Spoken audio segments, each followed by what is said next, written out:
अगर मैं आपको स्टॉक मार्केट से पैसे कमाने का एक ऐसा तरीका बताऊं जिसमें ना आपको स्टॉक मार्केट की कोई नॉलेज की जरूरत है, ना आपको स्टॉक मार्केट में टाइम देना पड़ेगा, बिना किसी मेहनत के आप स्टॉक मार्केट से अच्छे खासे रिटर्न्स ले सकते हो और मैं आपको चूतिया बिल्कुल भी नहीं बना रहा हूं। तो चलिए बकवास बंद करते हैं और आपको बता देता हूं कि इंडेक्स फंड की बात कर रहा हूं मैं। अब ये इंडेक्स फंड क्या होता है दोस्तों? इंडेक्स फंड कई सारे स्टॉक्स का एक बास्केट होता है जिसमें आप पैसे इन्वेस्ट कर सकते हो। इससे आपका जो रिस्क होता है वो बहुत हद तक कम हो जाता है, क्योंकि अगर आप किसी कंपनी में पैसे लगाते हो तो वो कंपनी डूब सकती है और उसके साथ आपका सारा पैसा भी डूब सकता है। लेकिन वहीं अगर आप बहुत सारी अच्छी कंपनियों में पैसा इन्वेस्ट कर दो, 20 से 25 कंपनियों में, तो आपके पैसे डूबने के चांस बहुत ज्यादा कम हो जाते हैं। तो आज हम बात करेंगे सेंसेक्स की। आपने इसके बारे में जरूर सुना होगा कि सेंसेक्स इतने पॉइंट से गिर गया या फिर इतने पॉइंट से बढ़ गया। वॉरेन बफेट कहते हैं कि अगर आप सिर्फ इंडेक्स फंड में इन्वेस्ट करते हो तो आप ज्यादातर प्रोफेशनल इन्वेस्टर्स को आउट परफॉर्म कर सकते हो, हरा सकते हो। तो आज हम समझेंगे कि ये सेंसेक्स होता क्या है और इसमें हम पैसे कैसे इन्वेस्ट कर सकते हैं। तो चलिए देखते हैं। दोस्तों, सेंसेक्स एक इंडेक्स है जो हमें पूरी स्टॉक मार्केट का हाल बताता है कि आज मार्केट ने कैसा परफॉर्म किया। इसमें इंडिया की टॉप 30 कंपनीज आती है। जब आप सेंसेक्स में इन्वेस्ट करते हो तो आप इंडिया की 30 सबसे बड़ी कंपनियों में पैसा लगा रहे हो। और गाइस, ये इंडिया की टॉप 30 कंपनीज एक तरह से इंडिया की इकोनॉमी को रिप्रेजेंट करती है। मतलब अगर इंडिया की इकोनॉमी ग्रो करेगी, इंडिया तरक्की करेगा, तो लॉन्ग टर्म में ये कंपनियां भी ग्रो करेगी और इसके इन्वेस्टमेंट भी ग्रो करेगी। आपकी इन्वेस्टमेंट कितनी ग्रो करेगी इसे एक एग्जांपल से समझते हैं। आज से ठीक 20 साल पहले सेंसेक्स की प्राइस 3300-3400 रुपए चल रही थी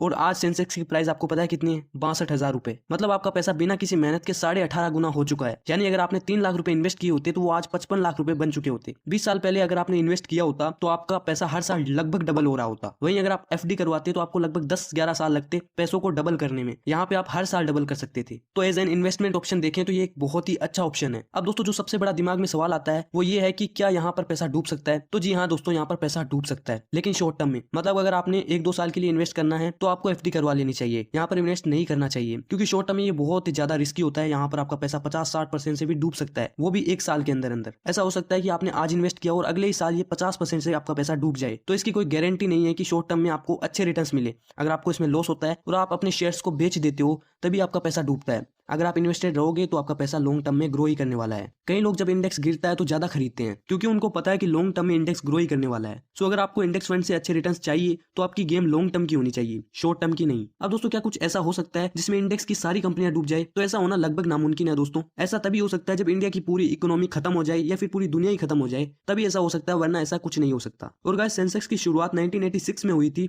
और तब से लेकर आज तक इसमें जो 30 कंपनियां, उनमें से सिर्फ 7 कंपनियां आज तक बनी हुई है। बाकी सबको हटा दिया गया है और उनको रिप्लेस कर दिया गया है दूसरी कंपनियों द्वारा। तो इसमें ऐसा होता है जब कोई कंपनी अच्छा परफॉर्म नहीं करती और नीचे जाने लगती है तो उसको दूसरी कंपनी तुरंत रिप्लेस कर देती है, जिसके कारण आपकी इन्वेस्टमेंट में ज्यादा कुछ फर्क नहीं पड़ता है। अब दोस्तों, इसमें इन्वेस्ट कैसे करें, बहुत सारे लोग कंफ्यूज होते हैं। पहली बात दोस्तों, आपका ये डाउट क्लियर करना बहुत जरूरी है। बहुत सारे लोग सर्च करते हैं कि कैसे इन्वेस्ट करें और उनको लोग बताते हैं कि म्यूचुअल फंड में इन्वेस्ट करो, पैसिव म्यूचुअल फंड में। वो डायरेक्ट सेंसेक्स का नहीं बताते। ऐसा क्यों होता है? इसका रीजन है दोस्तों, क्योंकि हम सेंसेक्स में डायरेक्ट पैसा इन्वेस्ट नहीं कर सकते। सेंसेक्स एक इंडेक्स है तो जो हमें मार्केट का हाल बताता है, इसमें आप डायरेक्ट पैसा नहीं लगा सकते। इसमें लगाने के लिए आपको पैसिव म्यूचुअल फंड खरीदना पड़ेगा। दूसरा भी रास्ता है, वो है कि आप खुद इन्वेस्ट करो। मतलब सेंसेक्स में जो कंपनियां जितनी हैं वैसे आप खुद इन्वेस्ट करो, लेकिन उसमें बहुत टाइम लग जाएगा। इससे अच्छा आप किसी पैसिव म्यूचुअल फंड को खरीद लो जो सेंसेक्स को ट्रैक करता हो, तो आपको वहां पे वैसा ही रिटर्न मिलेगा जैसा सेंसेक्स देता है। तो इसमें कोई ज्यादा फर्क नहीं होता। पैसिव म्यूचुअल फंड सर्च कर सकते हो, सेंसेक्स पैसिव म्यूचुअल फंड्स, आपको लिस्ट मिलेगी, उनमें से एक अच्छा सा चुन सकते हो। अगर आपको कंफ्यूजन हो रही है कि कौन सा वाला अच्छा है तो आप मुझे कमेंट करके बताइए, मैं उस पर भी वीडियो बना दूंगा कि कौन सा वाला अच्छा है। तो दोस्तों, आपका वीडियो देखने के लिए बहुत बहुत शुक्रिया। Thanks for watching.